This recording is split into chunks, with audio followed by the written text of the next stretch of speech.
Halo sahabat Bawaslu, kembali lagi bersama saya Aditya Anggara Hendrianto dalam program Fakta, Faktual dan Terpercaya.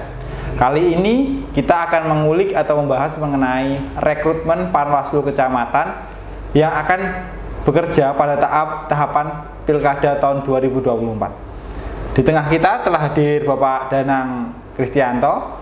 Beliau merupakan Kordif SDM dan Organisasi Bawaslu Kabupaten Karanganyar. Pak, kali ini saya akan bertanya-tanya mengenai rekrutmen Panwaslu Kecamatan khususnya untuk tahapan Pilkada.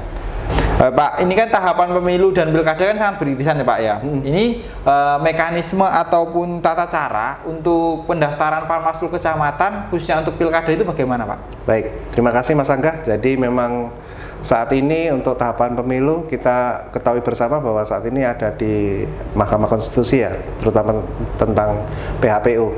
Nah, dengan jadwal yang beririsan ini karena kemarin KPU juga sudah melaunching untuk pelaksanaan Pilkada, jajaran pengawas di Bawaslu terutama kita juga sudah menyiapkan langkah-langkah tahapan yang akan dilakukan, terutama kaitannya dengan rekrutmen badan ad hoc Panwascam.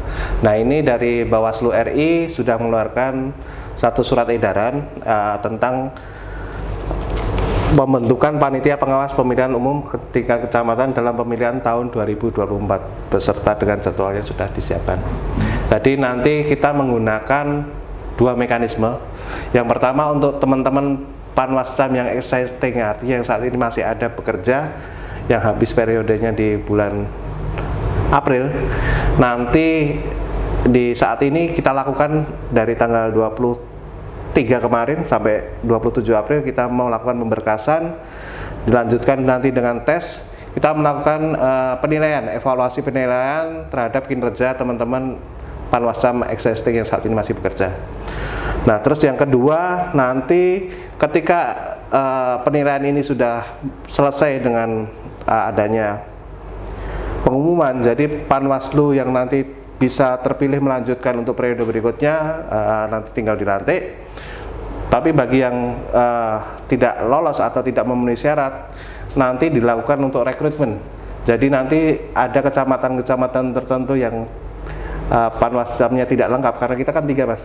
Misalkan ada yang 2 yang lolos, 1 tidak lolos, ya berarti nanti kebutuhan yang tidak lolos ini yang nanti dipenuhi dengan pengumuman rekrutmen baru. Seperti itu. Berarti untuk rekrutmen berkaitan dengan Panwaslu Kecamatan untuk tahapan Pilkada ini nanti ada dua bentuk Pak ya, existing dan juga pendaftar baru. Betul. Nah, itu mekanisme untuk existing itu bagaimana Pak nanti Pak? Ya, jadi mekanisme yang dilakukan penilaian untuk existing nanti kita ada dari Bawaslu RI sudah mengeluarkan juknis. Jadi ada 15 variabel yang nanti dinilai dari mereka. Teman-teman nanti Panwascam akan menilai diri mereka sendiri. Ada 15 kriteria, salah satunya misalkan keaktifan mereka dalam berorganisasi, misalkan di rapat pleno. Di rapat pleno itu mereka aktif tidak, mereka akan memberikan penilaian disertai bukti-bukti. Nah, nanti atasan langsung yaitu Bawaslu dari kabupaten yang juga akan melakukan asesmen apakah benar apa yang mereka nilai dan sajikan sendiri. Jadi itu menjadi salah satu tolak ukurnya adalah penilaian atasan langsung. Oh, berarti nanti setelah untuk pendaftar baru itu Pak, bagaimana mekanismenya ataupun tata cara untuk mendaftarnya nanti Pak? Baik, jadi nanti kita tutup untuk penetapan dan pengumuman Panwaslu di kecamatan existing itu di tanggal 1 sampai 2 Mei. Jadi ketika 1 sampai 2 Mei ini nanti akan kita umumkan teman-teman Panwascam existing yang masih bisa meneruskan. Nah, kekurangannya nanti di tanggal 3 sampai 4 Mei 2024 kita buka pendaftaran bagi kecamatan-kecamatan yang Panwascamnya tidak lolos atau tidak memenuhi syarat tersebut. Berarti tidak semua kecamatan nanti ada pendaftar baru kalau itu Pak? Betul. Jadi nanti tergantung kebutuhan di tiap-tiap kecamatan ya, karena kita di tiap kecamatan cuma ada 3. Kalaupun nanti kebutuhannya sudah ada yang saya sampaikan tadi, misalkan sudah ada 2, berarti kita tinggal tambah 1. Nah, nanti diambilkan dari pendaftar baru. Kalau misalkan yang lolos 1 atau tidak ada yang lolos, ya berarti memenuhi itu 3, ada yang 2 seperti itu. Jadi tiap kecamatan bisa berbeda-beda. Untuk pemilu kemarin kan ada kuota perempuan nih Pak ya. Betul. Untuk pilkada ini apakah harus ada keterpenuhan kuota perempuan Pak? Ya, jadi untuk kuota perempuan ini menjadi salah satu pembahasan juga terutama juga di jajaran pengawasan, bahwa kuota perempuan kita diminta untuk memperhatikan, dalam bahasanya adalah memperhatikan untuk kuota perempuan. Jadi nanti kami memberikan akses juga ke teman-teman, bukan cuma di rekrutmen kali ini, tapi di waktu-waktu yang lalu di beberapa kecamatan kami bahkan ada yang 100% perempuan juga ada. Ya, seperti di Kecamatan Tasikmadu itu 3 komisioner perempuan semua. Terus ada juga ketua-ketua Panwascam yang juga teman-teman dari perempuan juga. Artinya kita membuka akses yang luas kepada keterpenuhan atau misal keterwakilan dari kaum perempuan. Iya. Satu lagi Pak, untuk kemarin itu kan ada pendaftaran itu nggak boleh PNS atau ASN, Betul. BPD, Betul. terus perangkat desa ya. Ya. Untuk kali ini juga seperti itu Pak ya. Pada intinya sih kita terbuka. Iya.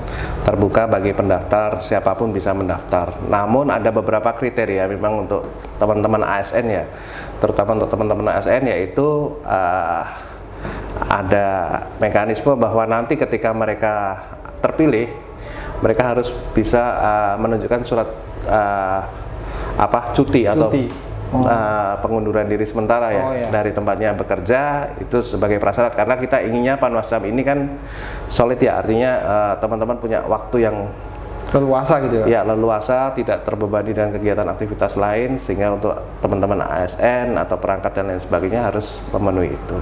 Jadi penuh waktunya itu dipertanyakan di situ. Betul. Pak? Jadi nanti ada mekanisme, misalkan ada atasan yang surat Izin. persetujuan dari atasan dan lain sebagainya untuk cuti selama kegiatan tersebut.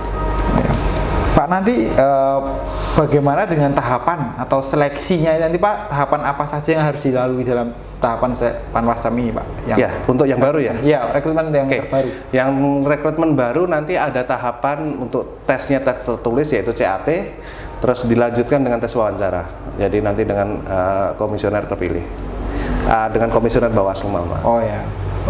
Pak, untuk teman-teman yang nanti yang baru ya, untuk memperoleh informasi ataupun memperoleh syarat-syarat itu bagaimana Pak? Ya, kita punya beberapa kanal ya. Jadi nanti kita ada, misalkan di media sosial kita ada Instagram, ada Facebook, ada website yang nanti bisa diakses. Silahkan masyarakat bisa melihat di situ pengumumannya, atau mau datang langsung ke Bawaslu juga boleh, atau di nomor hotline kami juga boleh meminta informasi tentang kegiatan rekrutmen Panwascam. Kita terbuka, artinya masyarakat bisa mendapatkan akses yang sama untuk mengetahui tentang tata cara untuk pendaftaran tersebut. Wah, jadi ini tadi sudah dijelaskan secara gamblang oleh Pak Danang berkaitan dengan rekrutmen Panwaslu Kecamatan untuk tahapan pilkada ya Pak ya? Iya. Nanti kalaupun teman-teman masih bingung atau apa, main aja ke sini. Oh iya. Terima kasih Pak Danang untuk waktunya. Demikian tadi bincang-bincang kita berkaitan dengan tahapan rekrutmen Panwaslu Kecamatan untuk pilkada tahun 2024. Saya Aditya Anggaru Hendrianto undur diri. Terima kasih. Salam awas.